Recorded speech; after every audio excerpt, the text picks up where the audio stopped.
Assalamualaikum warahmatullahi wabarakatuh. Perkenalkan, nama saya Wisnawati Mustafa dengan NIM 204040420004, Prodi Manajemen Keuangan Syariah semester 3, Fakultas Ekonomi dan Bisnis Islam IAIN Sultan Hamid Gorontalo. Nah, pada kesempatan kali ini, teman-teman, saya akan mempresentasikan atau menjelaskan mengenai 14 materi yang telah kami bahas dalam mata kuliah Manajemen Keuangan Syariah 1 yang diampu oleh Bapak Dr. Lukmanul Hakim, Ajuna SEI MM. Yang pertama mengenai materi tentang konsep dasar manajemen keuangan syariah. Yang kedua mengenai lingkungan industri dan bentuk organisasi perusahaan syariah. Yang ketiga, analisis laporan keuangan yang meliputi balance sheet, laba rugi, dan arus kas yang menggunakan standar akuntansi syariah. Yang keempat, harta dan akad dalam pengembangan harta.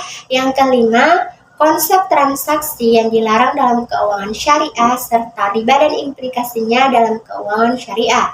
Yang keenam, konsep time value of money menurut pandangan Islam. Yang ketujuh, mengenai return dan investasi dalam keuangan syariah. Yang kedelapan, mengenai mekanisme keuangan berbasis bagi hasil. Yang kesembilan, mengenai mekanisme keuangan berbasis jual beli.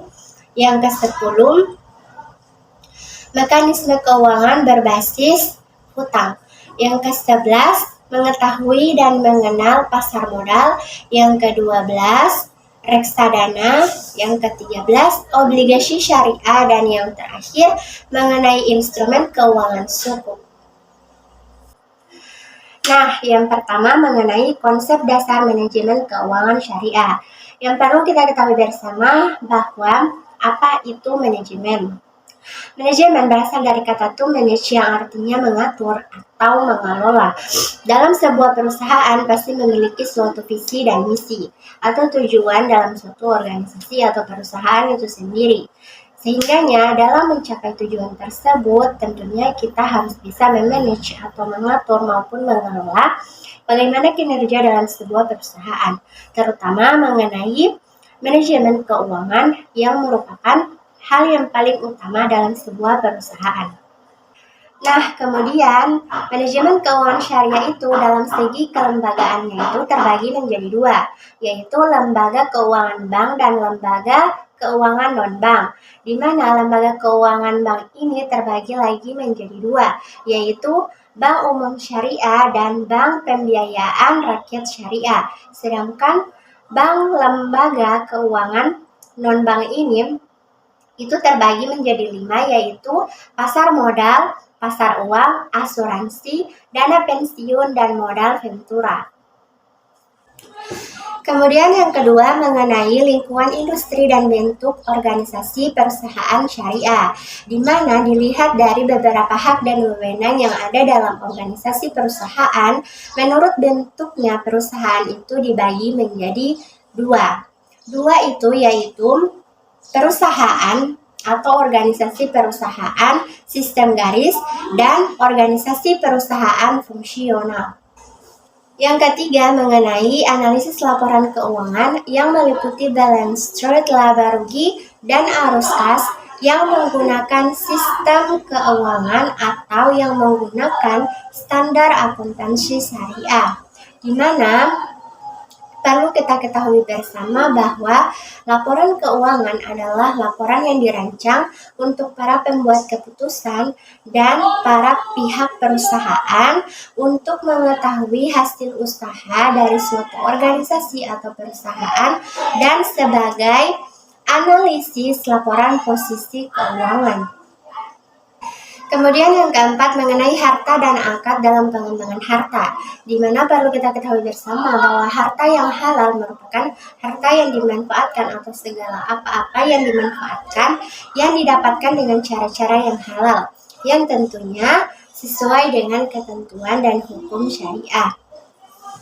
Di mana harta dan akad ini merupakan kedua hal yang sangat berkaitan, di mana dalam setiap pendapatan dari sebuah harta ini tentunya ada kaitannya dengan akad, di mana dalam jual beli atau sewa menyewa maupun pinjam meminjam itu akan terjadi sebuah transaksi yang akan menghasilkan sebuah akad.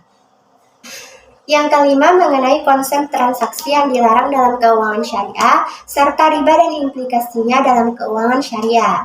Yang perlu kita ketahui bersama bahwa segala jenis transaksi itu diperbolehkan asalkan yang sudah menjadi ketentuan atau yang sudah menjadi hal-hal yang dibolehkan dalam Al-Quran maupun Sunnah.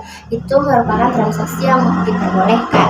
Sedangkan adapun transaksi-transaksi yang dilarang itu, maka hukumnya haram untuk dilakukan. Nah, biasanya transaksi yang dikatakan haram ini dilakukan adalah jasa atau objeknya itu dilarang untuk ditransaksikan. Misalnya, minuman keras. Minuman keras hukumnya merupakan haram. Walaupun akad atau jual belinya itu sah, tetapi karena objeknya minuman keras yang merupakan hal yang dilarang dalam Al-Quran, sehingganya transaksi ini dikatakan tidak sah atau haram. Adapun beberapa transaksi yang dilarang yaitu yang pertama mengenai tadlis atau penipuan yang mengandung penipuan. Kemudian yang kedua yang mengandung bai najasi. Kemudian yang ketiga mengandung ihtikar atau penimbunan barang. Kemudian yang keempat maisir atau perjudian. Yang kelima mengenai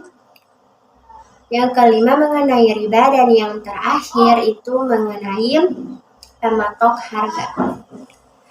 Kemudian yang keenam mengenai konsep time value of money menurut pandangan Islam. Nah, dalam konsep uang menurut ekonomi Islam atau menurut pandangan Islam, di mana harta itu tidak boleh ditumpuk, melainkan harta yang dimiliki itu harus disirkulasikan. Kemudian yang ketujuh mengenai return dan investasi dalam keuangan syariah. Yang perlu kita ketahui bersama bahwa dalam setiap pengambilan keputusan itu menyangkut dua hal, yaitu mengenai risiko dan return, di mana return ini memiliki hubungan yang sangat positif dan linear dengan risiko, di mana semakin besar return yang diharapkan dalam sebuah investasi, maka semakin besar pula risiko yang harus ditanggung oleh seorang investor dalam sebuah investasi, terutama khususnya dalam sekuritas saham. Adapun tujuan dari investasi ini yaitu mengembangkan uang atau aset lain agar memberikan keuntungan di masa mendatang untuk mencapai tujuan tertentu. Tujuan tertentu yang dimaksud ini yaitu keinginan membuka usaha, menyekolahkan anak, membangun rumah, dan sebagainya. Kemudian yang kedelapan mengenai mekanisme keuangan berbasis bagi hasil, di mana perlu kita ketahui bersama dalam bagi hasil itu terdapat pemilik modal dan pengelola dana, di mana pemilik modal ini memberikan modalnya kepada pemilik dana untuk dikelola, sedangkan untuk hasil usahanya itu dibagi untuk 100% itu 30%-nya untuk pengelola, untuk pemilik dana, dan untuk 70%-nya untuk si pengelola dana. Kemudian yang ke-9 mengenai mekanisme keuangan berbasis jual beli, di mana perlu kita ketahui bersama bahwa akad yang sangat digunakan dalam jual beli ini yaitu akad murabaha, yaitu akad yang bersifat amanah. Selanjutnya mekanisme keuangan berbasis hutang, dan yang ke-11 mengenai mengetahui dan mengenal pasar modal. Perlu kita ketahui bersama bahwa pasar modal syariah maupun pasar modal konvensional itu sangat berbeda. Dapat dilihat dari instrumen dan konsep mekanisme transaksinya. Selanjutnya mengenai reksadana. Nah, untuk reksadana ini merupakan salah satu jenis dari investasi yang pada saat ini sangat banyak diminati oleh kalangan para remaja maupun orang-orang yang berburu dengan investasi. Selanjutnya mengenai Obligasi syariah. Obligasi syariah atau sukuk ini berbasis sekuritas aset, dan yang terakhir mengenai instrumen keuangan sukuk.